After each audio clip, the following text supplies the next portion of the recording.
আরেকটা বিষয় হলো, যত হিন্দু সম্প্রদায় আছে, হিন্দু হোক, খ্রিস্টান হোক, বৌদ্ধ হোক, আল্লাহর হস্তে তাদেরকে আমরা ভিন্ন নজরে দেখব না। তারাও আমাদের দেশের নাগরিক, তারাও আমাদের ভাই, আমরা এক পরিবারের সন্তান, এটা মনে রাখবেন।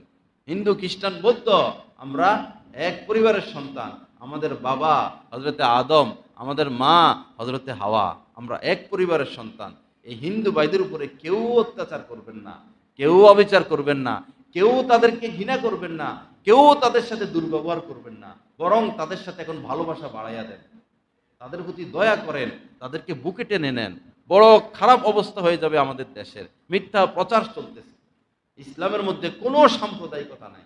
মৃত্যুর পরে যার যেটা হবার তার সেটা হবে, এটা আল্লাহর ফয়সালা।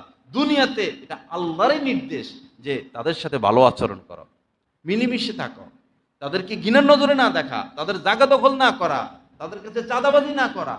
খবরদার কেউ এই কাজ করবেন না। হিন্দুদের থেকে কোনো চাঁদা চাইবেন না।